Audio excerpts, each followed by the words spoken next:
আজকে কি বলে বিশ্ব কি দিবস, নারী দিবস পালন করে। বিশ্ব নারী দিবস, বিশ্ব মাতৃ দিবস, বিশ্ব ভালোবাসা দিবস।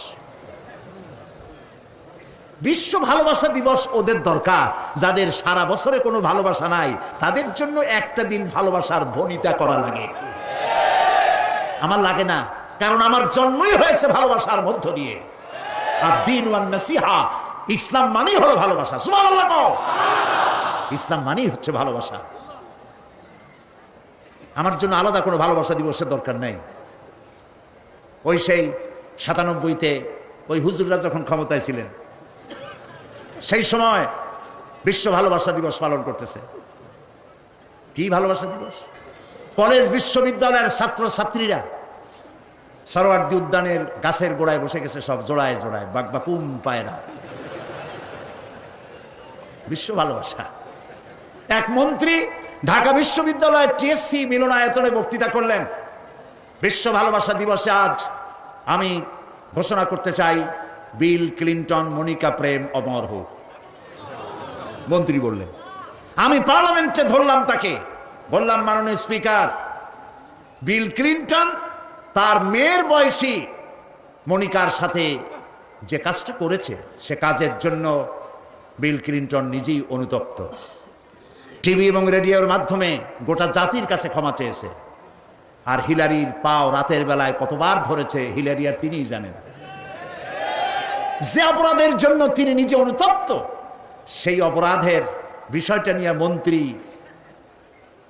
একটা মন্ত্রী কতটা চারিত্রিক দিক থেকে হীনমন্য হলে ছাত্রছাত্রীর সামনে বলতে পারে, বিল ক্লিনটন মনিকা প্রেম অমর হোক। বললাম, মাননীয় স্পিকার, একদিকে না শুনে বুড়ি, আরো যদি পায় ঢোলের বাড়ি, তাহলে অবস্থাটা কোথায় গিয়ে দাঁড়ায়?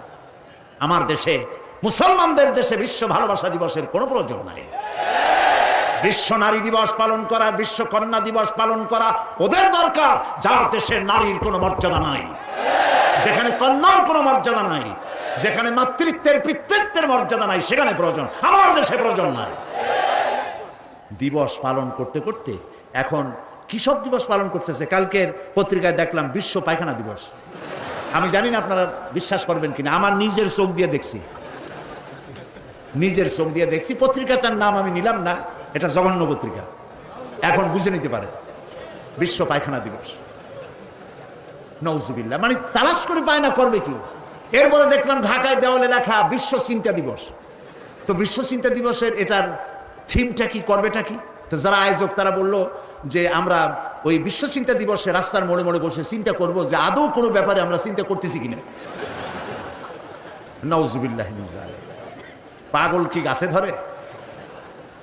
প্রিয় ভাই সব, আল্লাহ রাব্বুল আলামিন নারীর অধিকার দিয়েছে, কোরআন দিয়েছে, হাদিস দিয়েছে। বুক ভরে বলেন আলহামদুলিল্লাহ। প্রিয় ভাই সব, ইসলাম দিয়েছে নারীর অধিকার। রাসূলুল্লাহ বলছেন, আদ-দুনিয়া কুল্লুহা মাতাউন ওয়া খায়রুল মাতাইদ দুনিয়া ইমরাতুস সালিহা। এই পৃথিবীর সব কিছু হলো সম্পদ, তার মধ্যে শ্রেষ্ঠ সম্পদ হচ্ছে সালেহা, নেককারিনী, সতীসাধ্যী নারী। আলহামদুলিল্লাহ বললেন। আল্লাহর নবী বলেন, আমার কাছে তিনটি জিনিস প্রিয়, নামাজ আমার কাছে প্রিয়, সুগন্ধ আমার কাছে প্রিয়, আর স্ত্রী আমার কাছে প্রিয়। সুবহানাল্লাহ। এই তিনটি জিনিস আমার কাছে প্রিয়। আপনার স্ত্রীকে আপনি তো এই জন্য তাকে সম্মান করবেন, ভালোবাসবেন, অনেক কারণ আছে। একটা কারণ তো এই, যেই রাস্তা দিয়ে আপনি জাহান্নামে যেতেন, সেই রাস্তায় আপনার স্ত্রী প্রহরীর মতো রাত দিন দাঁড়িয়ে আছে, সেখানে ব্যাখ্যা দেওয়ার কোনো প্রয়োজন নেই। সুতরাং আপনার স্ত্রীকে আপনি ভালোবাসবেন এবং তাকে আপনি সম্মান দিবেন। ইসলাম নারীকে অর্থনৈতিক অধিকার দিয়েছে, বলেছে ফাতুহুন্না উজুরাহুন্না ফরিদা, ফরজরূপী দায়িত্ব হিসাবে মহারণার টাকা আদায় করে দাও। এখন মহারণার টাকা আদায় করা হয় না, এখন বিবাহ মজলিসগুলিতে বলা হয় মহারণা কত?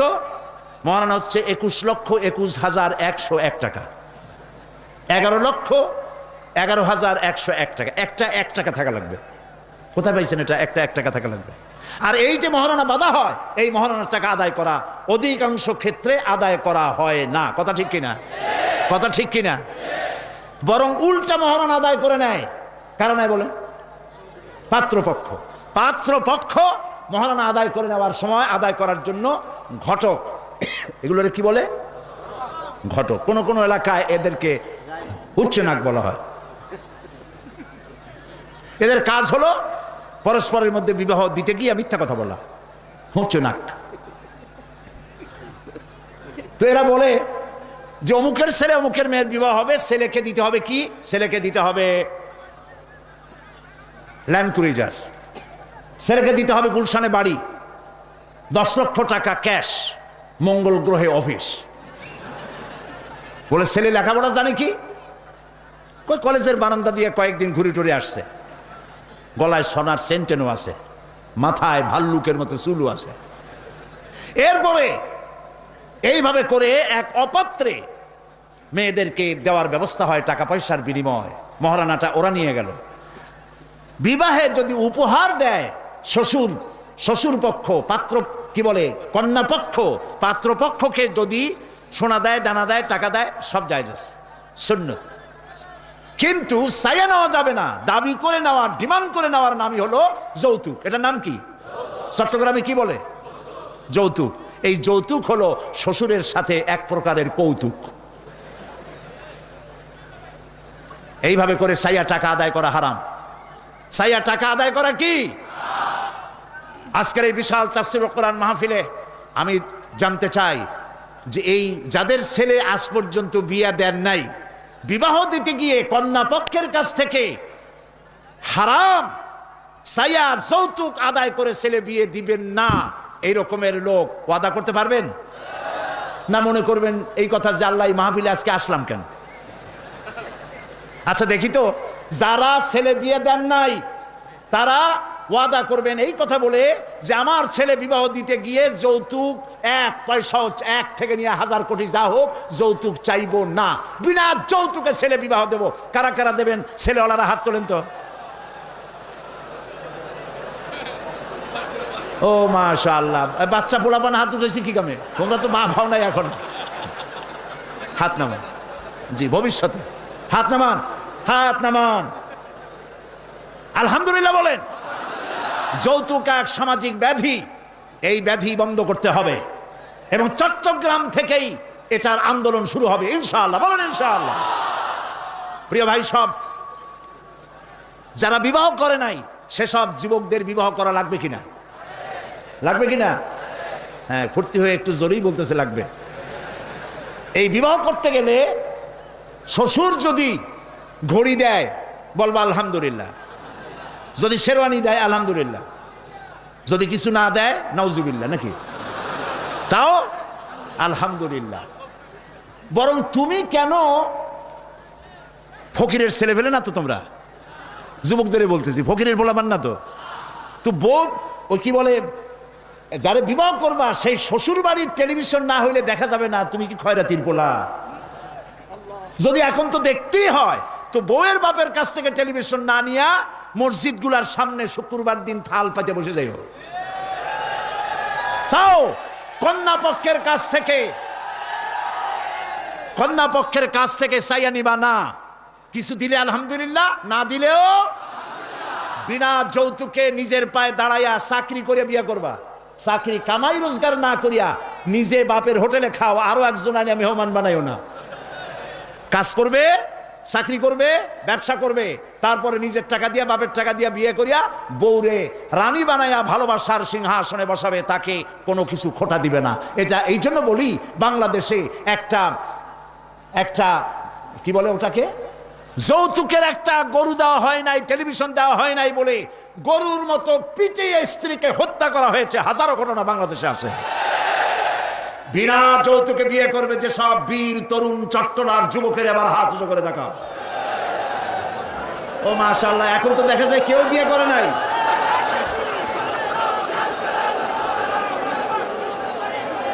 আচ্ছা, হাত নামান, হাত নামান। আলহামদুলিল্লাহ বলেন, হাত নামান। এই যে ভাই, আমি কিন্তু বুঝতে পারি দাঁড়াইছেন কেন, কোমর ব্যথা করতেছে বোধহয়। বসেন, কোমর ব্যথা আল্লাহ ভালো বানাই দেবেন, জোরে কোন আমিন। আরে ভাই বসতে বলছি তো বসেন, কোমর ব্যথা হলে তো আমারও করবে, আমি তো বসা। বসেন, সবাই বসেন। প্রিয় ভাই সব, তাহলে একটি বড় রকমের অপরাধ থেকে চট্টগ্রামকে মুক্ত করার জন্য আন্দোলন শুরু করা হলো, বলেন আলহামদুলিল্লাহ।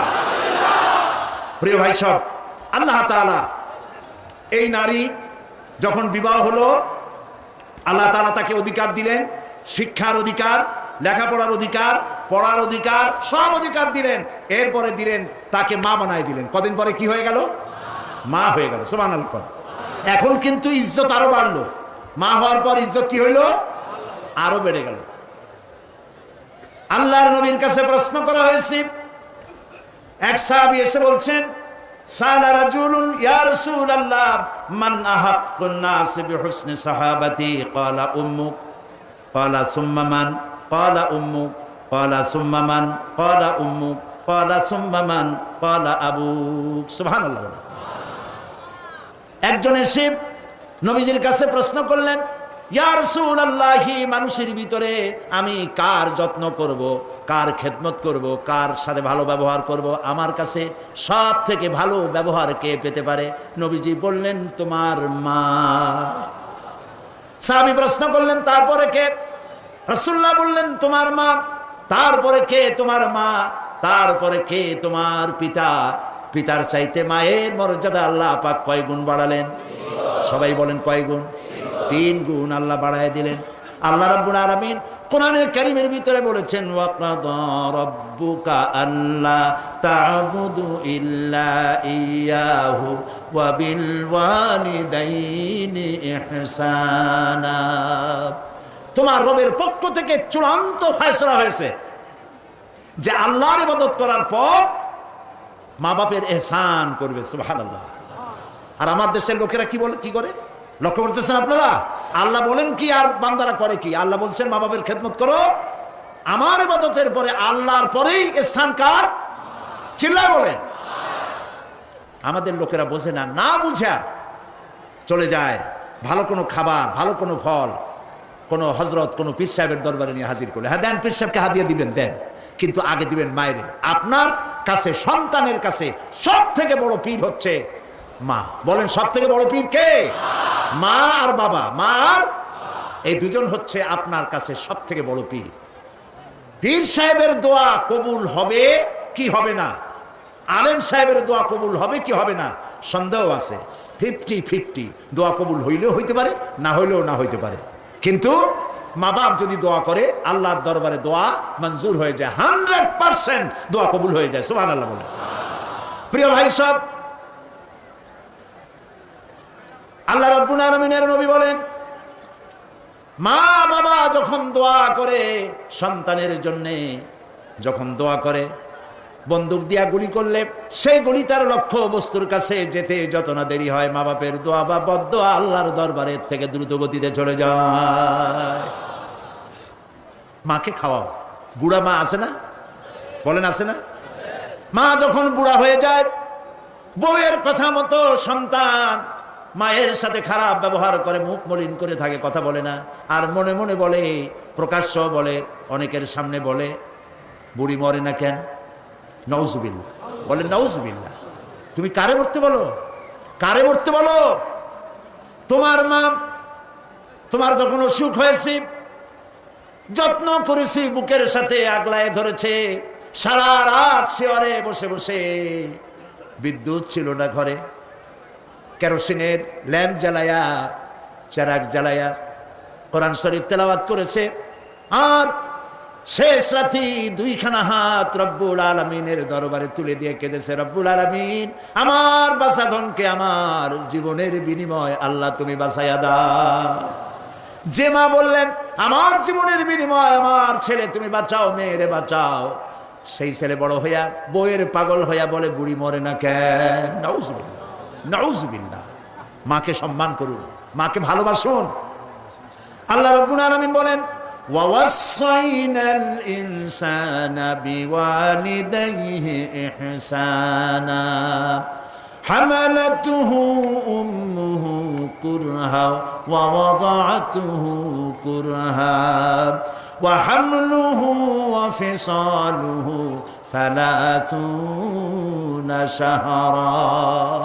আমি সমগ্র মানব গোষ্ঠীকে উপদেশ দিচ্ছি, তোমরা তোমাদের ওসিয়ত করছি, তোমরা তোমাদের মা বাপকে সম্মান করো। তোমার মা তোমাকে গর্ভধারণ করেছে অত্যন্ত কষ্টের সাথে, ডেলিভারি করেছে অত্যন্ত কষ্টের সাথে, আর 30টা মাস বুকের দুধ দিয়ে তোমারে মানুষ করছে। সুবহানাল্লাহ, সুবহানাল্লাহ। প্রিয় ভাই সব, মা বাপ যদি হাত তোলে, চোখ দিয়া পানি পড়ে, দোয়া কবুল হয়ে যাবে। সুবহানাল্লাহ। এই যে হযরত বাইজিদ বুস্তামি রহমতুল্লাহ আলাইহির এই দরগায় আপনারা যান। হযরত বাইজিদ বুস্তামি যখন ছোট্ট ছিলেন, তার মা অসুস্থ, গভীর রাত্রে মা জেগে বলছে, বাবা আমি তো পানির পিপাসায় শেষ হয়ে যাচ্ছি, একটু পানি পান করাও। বাচ্চা দেখলেন ঘরের মধ্যে পানি নাই, বাইরে কোথার থেকে পানি জোগাড় করলেন, এসে দেখেন মা ঘুমায় গেছে। শীতের রাত, বাচ্চা দাঁড়ায় আছে পানি নিয়ে। ফজরের সময় মায়ের ঘুম ভেঙেছে, তাকিয়ে দেখে বাইজিদ দাঁড়ানো। বাইজিদ তুমি দাঁড়ানো কেন, কাঁপতেছো কেন? ছেলে বলছে, মা আপনি পানি চাইছিলেন। তা পানি চাইছিলাম, তা কি হয়েছে? তা আমি তো ঘরে পানি পাই নাই, দূরে গিয়ে পানি আনছি, আনি দেখে আপনি ঘুমাই গেছেন, আমার উঠাও নাই কেন? আপনার ঘুমের ক্ষতি হবে। তা তুমি নিজে ঘুমাও নাই কেন? এই জন্য যে আপনি জায়গায় যদি আবার পানি চান আর সময় মতো না দিতে পারি, তাহলে তো আপনার কষ্ট হবে। সেই জন্য মা আমি দাঁড়াই রয়েছি, আপনি পানি খাবেন, সেই পানি নিয়ে। বাইজিদের মা হযরত বাইজিদকে বিছানার উপরে আরাম করে শোয়াই দিয়া উযু করে নিজে নামাজ পড়লেন। নামাজ আদায় করে দুইখানা হাত আল্লাহর দরবারে তুলে ধরে বলেন, রব্বুল আলামিন, আমি বাইজিদের মা, আমার ছোট্ট বাইজিদ আমার জন্য যে কষ্ট করেছে আজ, তার এই কষ্ট দেখে আমার কলিজা ঠান্ডা হয়ে গেছে। আমি মা হয়ে আমার বাইজিদের জন্য দোয়া করি, রব্বুল আলামিন আমার বাইজিদকে তুমি সুলতানুল আরিফিন বানায়া দাও। দোয়া মঞ্জুর হয়েছে না হয় নাই? সুবহানাল্লাহ। প্রিয় ভাই সব, এই জন্য মা বাপকে সম্মান করতে হবে, মহব্বত করতে হবে এবং তাদের জন্য দোয়া করতে হবে। দোয়াটা আল্লাহ শিখাই দিয়েছেন। এমনকি মা বাবের সামনে চোখ মোটা করে কথা বলবে না, চোখ মোটা করে মা বাবের সামনে কথা বলবে না। আল্লাহ ইচ্ছা করলে চোখ অন্ধ করে দিতে পারেন। পীরের সামনে যত গিয়ে মহব্বত করে ঘাড় কাট করে বসো, তোমার বড় পীর, তোমার মা, তোমার বাবা, তাদেরকে শ্রদ্ধা করো, সম্মান করো, কলজা দিয়ে মহব্বত করো। মা বাপকে একটা কথা বিশ্বাস করুন, মনে রাখেন, মা বাপকে যে যত বেশি সম্মান করবে, মহব্বত করবে, মর্যাদা দেবে, তার জীবনে সম্মানের আর রুজির কোনো অভাব হবে না, হবে না, হবে না। আল্লাহ তাআলা বাড়ায় দেবেন। সুবহানাল্লাহ। আল্লাহ দোয়া শিখাই দিচ্ছেন, বান্দারে মা বাবার সামনে শক্ত করে কথা কইস না, ওয়াকুল লাহুমা কাওলান কারীমা, মা বাবার সাথে সম্মান সূচক কথা বলো আর আমার কাছে দোয়া করো। কি বলে? আল্লাহ রাব্বুল আলামিন দোয়া শিখাই দিচ্ছেন, রব্বিরহামহুমা কামা রাব্বায়ানি সাগীরা। সবাই পড়েন, রব্বিরহামহুমা কামা রাব্বায়ানি সাগীরা। আবার পড়েন, রব্বিরহামহুমা কামা রাব্বায়ানি সাগীরা।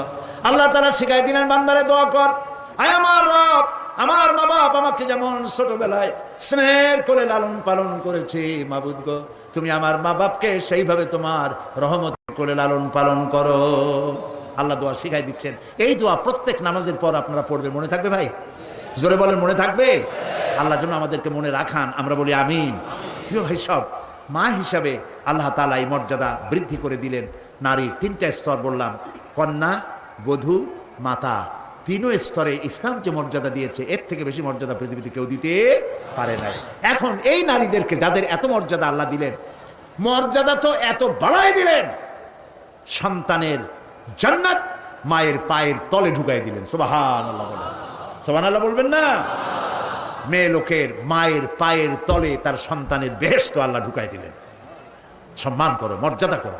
যারা মা বাবার সাথে বেয়াদবি করছো, আজকের রাতে মায়ের কাছে গিয়ে, বাপের কাছে গিয়ে পাও দুটো জড়ায় ধরো আর বলো, আব্বা আম্মা আমি তো ভুল করছি, বেয়াদবি করছি, বুঝি নাই, আল্লাহর রাস্তায় আমারে মাফ করে দেন। মাফ করে দেবে না? দিবে। মা বাবার চাইতে সন্তানের জন্য কল্যাণকামী কে আছে? বল কথা মতো খবরদার কখনো মা বাবার সাথে নাফরমানি করবেন না। মনে থাকবে? মনে থাকবে? আল্লাহ তাআলা মনে রাখার তৌফিক দিক, আমরা বলি আমিন। প্রিয় ভাই সব, এই নারীকে সম্মান দিয়ে আল্লাহ তাআলা বলেছেন নারীরা যেন পর্দায় থাকে। قل للمؤمنات يغضضن من أبصارهن, মেয়ে লোকদেরকে বলা হয়েছে, মোমেনা নারী তোমরা তোমাদের চক্ষুকে পরপুরুষ থেকে নিম্নগামী করে রাখো, ও ইয়াহফাজনা ফুরুজাহুন্না, আর তোমাদের যৌনাঙ্গ সমূহ এগুলিকে তোমরা হেফাজতে রাখো, এগুলি লজ্জাস্থান সমূহ হেফাজতে রাখো, যা মানুষকে দেখিও না। ওয়াকারনা ফি বুয়ুতিকুন্না ওয়ালা তাবাররাজনা তাবাররুজাল জাহিলিয়াতিল উলা, আর তোমরা তোমাদের ঘরের মধ্যে থাকো ওই জাহিলিয়াতের যুগে যে ধরনের সাজসজ্জা করে রাস্তায় বেরোতো, ঠাক ঠামক করতো, রূপচর্চা করতো মানুষের সামনে, পরপুরুষের সামনে, জাহিলি যুগের মতো তোমরা বেরিয়েও না। কে বলতেছেন? আল্লাহ বলতেছেন, আল্লাহ পাক বলছেন ওয়াকারনা ফি বুয়ুতিকুন্না, ঘরের মধ্যে থাকো। এই ঘরের মধ্যে থাকার অর্থ কিন্তু এই নয় যে ঘরের মধ্যে পড়ে থাকো, লেখাপড়া করো না, চাকরি বাকরি করো না, এটা কিন্তু নয়। বরং নবী করিম সাল্লাল্লাহু আলাইহি সাল্লামের যুগে মহিলা সাহাবীরা ব্যবসা করেছেন। কেউ আতরের ব্যবসা করেছেন, কেউ ফলের ব্যবসা করেছেন, কেউ খেজুরের ব্যবসা করেছেন, এবং এই মহিলারা নার্সের দায়িত্ব পালন করেছেন। যুদ্ধাহত সৈন্যদেরকে নার্সিং করেছেন, যুদ্ধের ময়দানেও তারা কাজ করেছেন। কাজী ঘরের মধ্যে থাকো তার অর্থ হলো ঘরের মধ্যে যে পরিবেশটা থাকে পর্দার পরিবেশ, যখন বাইরে যাবে তখনও এই পর্দার পরিবেশটা নিয়ে যাবে। যখন বাইরে যাবে বোরখাটা পরে যাইও, বোরখাটা পরলে ওইটা একটা ঘরের মতো, বোরখার দরজাও আছে, জানালাও আছে, আছে না? যেখানে সুযোগ আছে জানলা খুলে দেন, মুখের কাপড়টা উঠাইয়া দেখেন যেখানে সুযোগ আছে, আর যেখানে সুযোগ নাই জানলা বন্ধ করে দেন, ঠিক না? এই বোরখা পরতে বলা হয়েছে, বোরখা পরে চলবেন। এই বোরখাটা একটা নিয়ামত। বাংলাদেশ নিয়ে কথা বলি, এই বাংলাদেশে আজ পর্যন্ত যত নারীর মুখে অ্যাসিড পড়েছে, একটা দৃষ্টান্ত চাই। আপনারা বলেন আমাকে যে বোরখা পরা একটা মেয়ে লোকের মুখে অ্যাসিড পড়েছে, প্রমাণ দেন। পারবেন প্রমাণ দিতে? পারবেন? কেন পারবেন না বলেন? কারণটা কি? কারণ হলো এই, মেয়ে লোকটা যখন বোরখা পরলো সে আল্লাহর হুকুম পালন করলো। কার হুকুম পালন করেছে? আর তখন আল্লাহর দায়িত্ব হয়েছে নারীর সতীত্বের এবং তার শরীরের হেফাজতের দায়িত্ব নেওয়া। এই জন্য বোরখা পরা নারীর মুখে অ্যাসিড পড়ে না। মা বোনেরা যারা আজকে রাস্তায় বসে, প্যান্ডেলে বসে, বিভিন্ন জায়গায় বসে, বাড়িতে বসে আমার কথা শুনছেন, আমি মা বোনদেরকে বিনীতভাবে আরজ করি, যখন আপনি বোরখা ছেড়ে, যে সব মেয়েরা রূপচর্চা করে চুল পিছনে ছেড়ে দিয়ে লিপস্টিক লাগায় রূপচর্চা করে যখন কোনো দোকানে যায়, তখন দোকানের সেলসম্যান বলে, ভাবি আসেন আসেন, এই শাড়িটা পরলে আপনার দারুণ মানাবে। আরে শয়তান, শাড়ি বদলে মানাবি কিনা তার স্বামী বলবে তুই কেনা। এখন দোকানদার যদি ভাবি বলে তাতে কি মর্যাদা বাড়ে? বাড়ে না। আপনি দেখেন বোরখা পরেন, চাদর পরেন, দোকানে যান, দোকানি বলবে খালাম্মা, চাচি আম্মা, বসেন বসেন, সম্মান করে বসতে দেবে এবং আপনার সামনে কাপড়গুলি খুলে ধরবে যেটা আপনার প্রয়োজন নেবেন। তাহলে বোরখায় কি সম্মান কমায় না বাড়ায়? কমায় না বাড়ায়? মা বোনেরা বোরখা পড়ুন, চাদর পড়ুন। আপনার মেয়ে কলেজ গোয়িং, ইউনিভার্সিটি গোয়িং, যেসব বয়সপ্রাপ্ত মেয়ে আছে, আল্লাহ কোরআনে বলেছেন এমন একটা চাদর পরো যেই চাদরটা পরলে পরে মাথাটা, বুকটা, গলাটা ঢাকা হয়ে যায়, এমন একটা চাদর পরো। এই চাদর পরা মুসলমানদের জন্য ফরজ। মুসলমানদের জন্য কি? আজ ফ্রান্সের প্রেসিডেন্ট জ্যাক শিরাক, এই জ্যাক শিরাক এক বিরাট সাংঘাতিক একটা বাজে কাজ করেছে। তিনি তার দেশে কলেজে, বিশ্ববিদ্যালয়গুলোতে মুসলিম মহিলাদের মুখে চাদর পরা, হিজাব পরা নিষিদ্ধ ঘোষণা করেছে। আমরা আজকে চট্টগ্রাম তাফসীরুল কুরআন মাহফিলের লক্ষ লক্ষ মানুষের উপস্থিতিতে বাংলাদেশের কণ্ঠ বাতাসে মিশিয়ে দিচ্ছি। পত্রিকার মাধ্যমে যদি সাংবাদিকরা পৌঁছাতে পারেন ভালোই হবে। অনেক ভালো ভালো সাংবাদিক আছে যারা মাহফিল এখানের মধ্যে সীমাবদ্ধ থাকে না, তাদের লেখার মাধ্যমে এই চট্টগ্রাম তাফসীরের মাহফিল ছড়িয়ে যায় গোটা বাংলাদেশ তথা বিশ্বের বিভিন্ন জায়গায়। ওই সব সাংবাদিকদেরকে ধন্যবাদ জানাই আর প্রাণ খুলে দোয়া করি, আল্লাহ এদের কলমকে আরো শানিত বানিয়ে দাও। আপনারা আমাদের কথা লেখেন। আমরা জ্যাক শিরাককে বলছি, আপনি যে কাজটি করতেছেন, এটা আপনি প্রেসিডেন্ট হয়ে, ইউরোপের একটি বড় রকমের রাষ্ট্রের প্রেসিডেন্ট হয়ে মানবাধিকার লঙ্ঘন করেছেন। মুসলমানদের পর্দা বন্ধ করার কোন ইখতিয়ার আপনার নয়, যেমন আপনার ইখতিয়ার নাই কোন পাদ্রীর লম্বা জামা অথবা ক্রসকে নামিয়ে ফেলার জন্য। আপনি বলতে পারেন, পারে বলতে? রবিবার দিন গির্জায় যেতে বন্ধ করতে পারেন? রবিবার দিন গির্জায় যাওয়া যেমন তার ধর্মীয় কাজ, গলার ভিতরে ক্রস লাগানো যেমন তার ধর্মীয় কাজ, আমার মুসলমান মেয়েদের পর্দা করা, হিজাব করা তেমন আল্লাহর নির্দেশিত কাজ। আমরা গোটা বাংলাদেশের পক্ষ থেকে, এই মাহফিলের পক্ষ থেকে জ্যাক শিরাককে নিন্দা জানাই এই কাজের জন্য।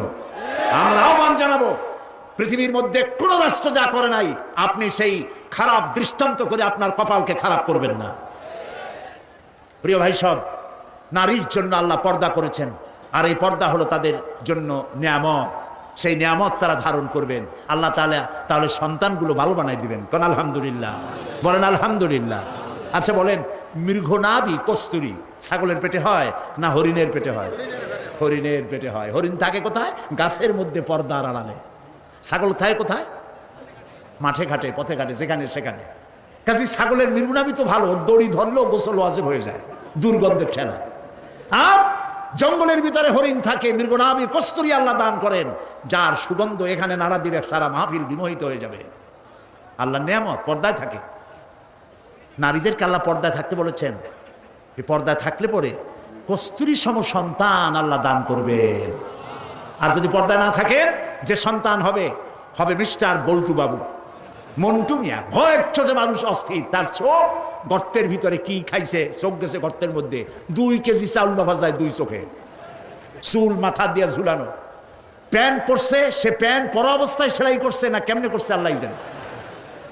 জুতার মধ্যে এত বড় বড় লোহা বটন লাগানো, গলায় এত বড় মোটা চেইন। জাহান্নামের আগেই সালাসিলা ওয়া আগলালাম ওয়া সাইরা, জাহান্নামের শিকল আগেই পড়ছে গলায়।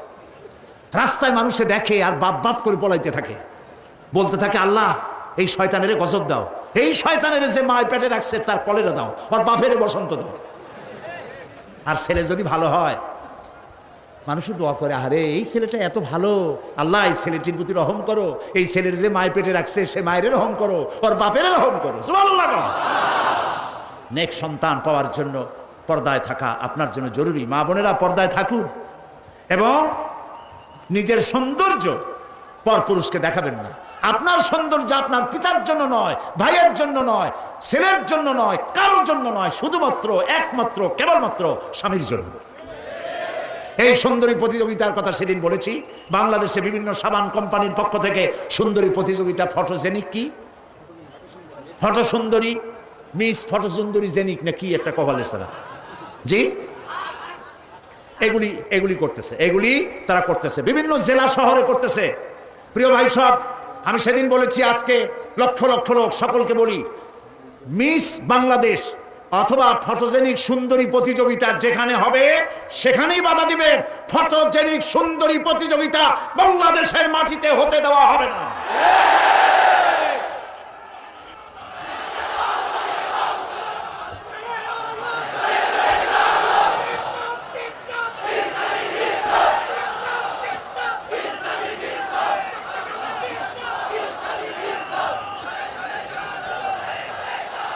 তারা একটু একটু করে আগাচ্ছে, আমরা সহ্য করি, কদ্দূর দেখাচ্ছে। আপনারা যদি কথা না বলেন তাহলে এরপরে মিস বাংলাদেশ শুরু হবে। মিস বাংলাদেশ এখনো করতে পারে নাই, সাহস পায় নাই, এখন ছোট্ট ছোট্ট করে করতেছে, এরপরে মিস বাংলাদেশ করবে। নির্লজ্জ যারা নারীর সুন্দরী প্রতিযোগিতা যারা করে, যারা বিচারক, নারীর সৌন্দর্যের, শরীরের অঙ্গ প্রত্যঙ্গের মাপ নিয়ে সৌন্দর্যের বিচার যারা করে, শয়তানের চাইতে নিকৃষ্ট তারা, লম্পট, লজ্জা। আমাদের দেশকে কোনো অবস্থাতেই আমরা অশ্লীলতার পথে ধাবিত হতে দিতে পারি না।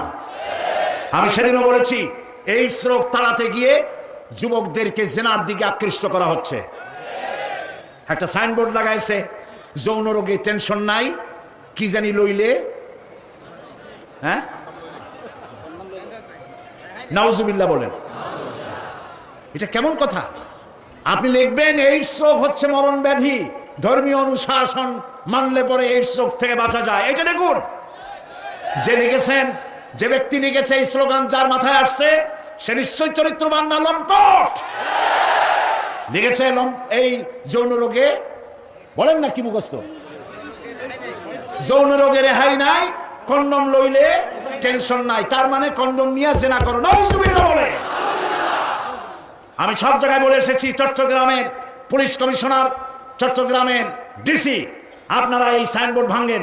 আপনারা যদি এই সাইনবোর্ড না ভাঙেন, আমি জনগণকে বলবো, জনগণ এই এইডসের সাইনবোর্ডকে ভেঙে গুড়িয়ে দাও।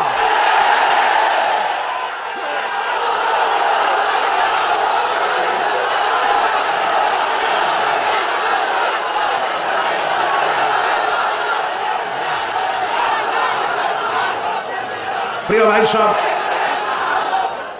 আমরা কখনো আইন হাতে নিতে চাই না, কিন্তু আমার জাতির চরিত্র ধ্বংস হলে আমরা বসে থাকবো না। আমরা কথা বলবো, আমরা আমাদের বিবেককে কারো কাছে বিক্রি করি নাই। কথা বলবো পার্লামেন্টে, সিংহের মতো গর্জন করব ময়দানে, জীবন দিয়ে দিয়ে আল্লাহর কোরআনকে প্রতিষ্ঠা করবো ইনশাআল্লাহ।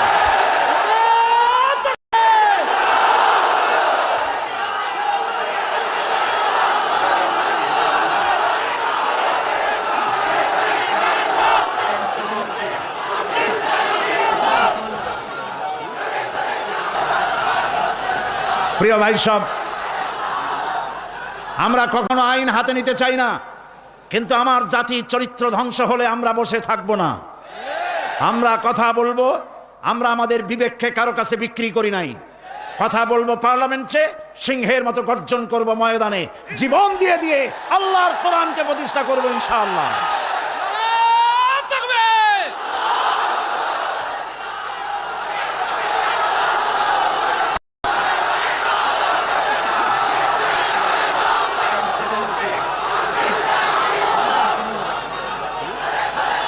প্রিয় ভাই সব, বসুন।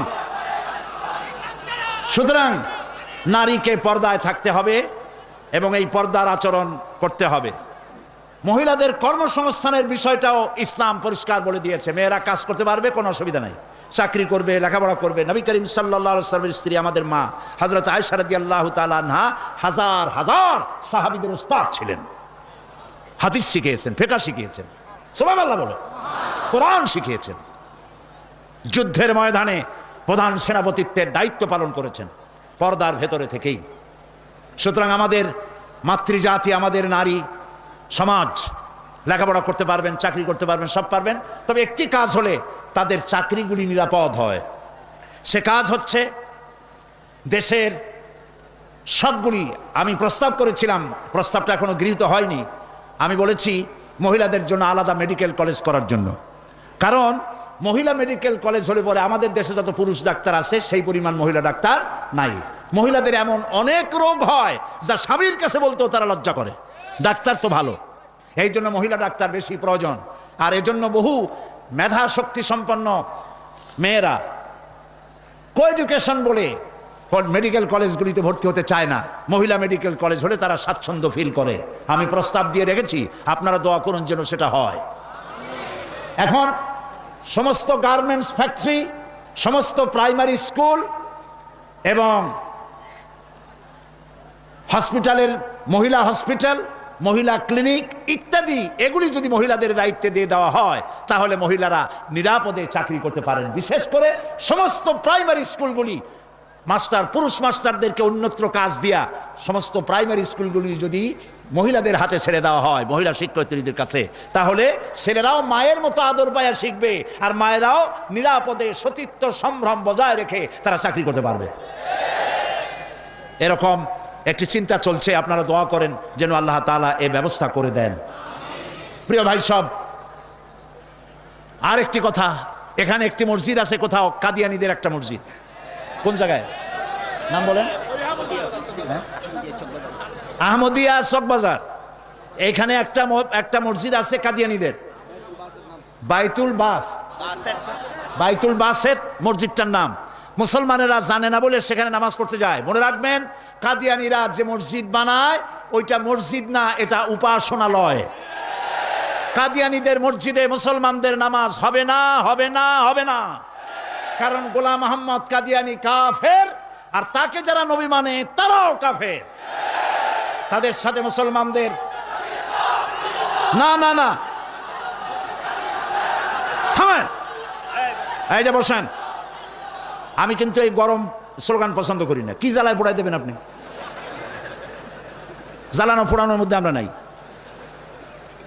আমরা আছি, হক কথা বলি। তাদের অধিকার আছে দেশে থাকার, যেমন হিন্দু, খ্রিস্টান, বৌদ্ধ সকল জাতি যেমন এখানে সাম্প্রদায়িক সম্প্রীতি নিয়ে আছে, কাদিয়ানীরাও সেভাবে থাকবে। তবে তারা থাকবে অমুসলিম হিসাবে, মুসলমান হিসাবে অবশ্যই নয়। তাদের উপাসনার গায়ে কেউ হাত দেবে না, মনে থাকবে এই কথা। আমাদেরকে কোরআনে নিষেধ করা হয়েছে কারো মন্দির ভাঙবে না, কারো গুরুদুয়ারা, কারো গির্জা, কারো চার্চ, কারো প্যাগোডায় হাত দিবে না, ভাঙবে না। এবং কারো দেবতাকে গালি দিবে না, আমার আল্লাহ বলেছেন। মনে থাকবে এই কথা।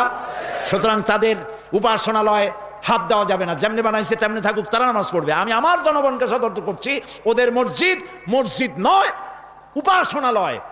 ওটাকে মসজিদ বলা জায়েজ নাই, এটা উপাসনালয়। কোন মুসলমানের নামাজ এখানে হবে না, মনে থাকবে।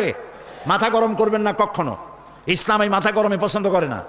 আস্তে আস্তে কোনো জায়গায় নিজেরা বসে বসে বোমা বানাইয়া তারপর আন্দাজে যাই এক এক জায়গায় হামলা করবেন, ইসলাম এটা মানে না, ইসলাম এটা বলে না। আপনি মাথা ঠান্ডা করবেন এবং আইন শৃঙ্খলা মেনে কাজ করবেন। নিজের ইচ্ছা মতো গোপন হামলা করা, গোপনে অস্ত্র তৈরি করা ইসলামের কোনো অনুমোদন নাই।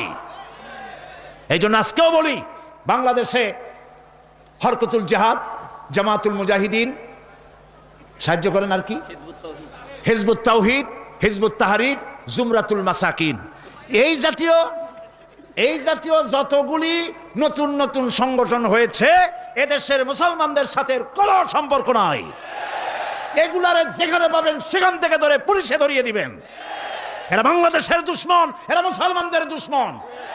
আমার দেশের সাম্প্রদায়িক সম্প্রীতি বিনষ্ট করে এবং বোমাবাজি করে এই দেশকে বদনাম করে আমেরিকাকে তারা দাওয়াত করতে চায়, তারা বুশকে দাওয়াত করতে চায়। কাজী হিজবুত তাহরীর, হিজবুত তাওহীদ, হরকতুল জিহাদ, জামাতুল মুজাহিদিন মুসলমানদের সাথে কোনো সম্পর্ক নাই। যেখানে পাও সেখানে ধরো, গরুর দড়ি দিয়া বান্ধিয়া পুলিশে হ্যান্ডওভার করো, মনে থাকবে। আল্লাহ মনে রাখার তৌফিক দিন। প্রিয় ভাই সব, আমাদের এই স্বাধীন সার্বভৌম বাংলাদেশ, আল্লাহ তাআলা যেন দয়া করে এই দেশকে কোরআনের প্রতিষ্ঠার জন্য আল্লাহ যেন হামওয়ার করে দেন, বলেন আমিন। এত মুসলমান কোরআনের কথা শুনতে যে দেশে আসে, সেই দেশে ইসলাম কায়েম হতে দেরি হয়, বড় আফসোস লাগে, কষ্ট হয়। আসুন আমরা সবাই মিলে কোরআনের রাজ কায়েমের আন্দোলনে শরীক হয়ে যাই। আন্দোলন করবেন না, আপনার কোনো দাম নাই। হতে পারেন আপনি বড় মুহাদ্দিস, হতে পারেন আপনি বিশাল চিন্তাবিদ, কিন্তু আন্দোলনের সাথে নাই, আপনার দাম নাই। একটা হাতি, একটা পাগলা হাতি যদি চন্দনপুরা অথবা এদিকে কি পুরা আছে, আরে কও না কেন কথা, এই যে আশেপাশে কত পুরা আছে, একদিক দিয়ে এসে ঢুকলো, একটা হাতি যদি ঢোকে তাহলে বাড়ি ঘর ভাঙ্গা মিসমার করে দিতে পারে না? কিন্তু হাতি যতই পাগলা হোক, যতই বন্য হোক, যতই শক্তিশালী হোক, একটা রেজিমেন্টের সামনে একটা হাতি কিচ্ছু না। আন্দোলন হচ্ছে রেজিমেন্ট, আন্দোলনের শরীক হও। কোরআন প্রতিষ্ঠা করতে যারা জীবন বাজি রেখে সামনে চলে এসেছে, সেই লাইনে সামিল হয়ে যাও।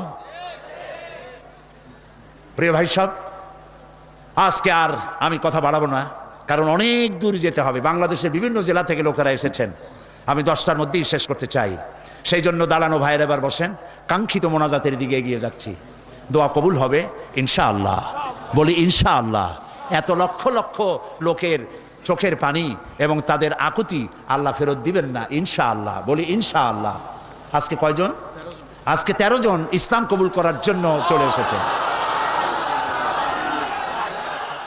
বলো লা ইলাহা ইল্লাল্লাহু মুহাম্মাদুর রাসূলুল্লাহ। আল্লাহ ছাড়া কোনো ইলাহ নাই, মাবুদ নাই, উপাস্য নাই।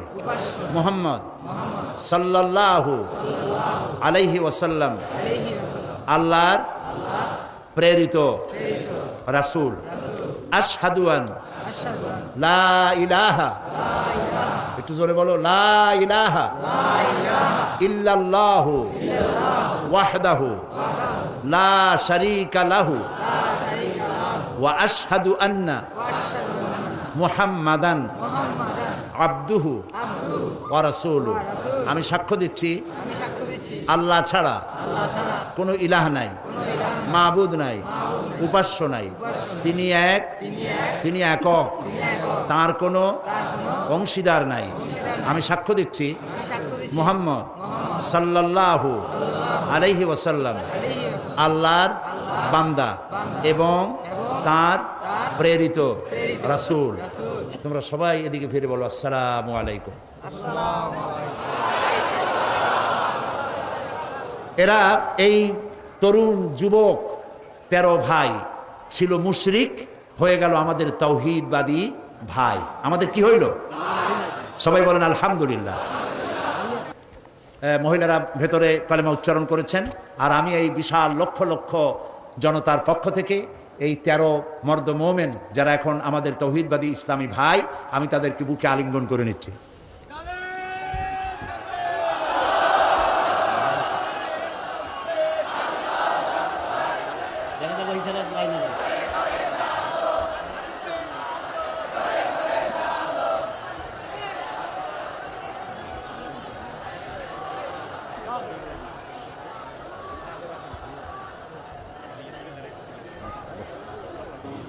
মোনাজাতের পূর্বক্ষণে যে কথাটি বলতে চাই, একটু পরেই আমরা এই মিলন মেলা ভেঙে যাবে, যার যার বাড়ির উদ্দেশ্যে মানুষ রওনা করবে।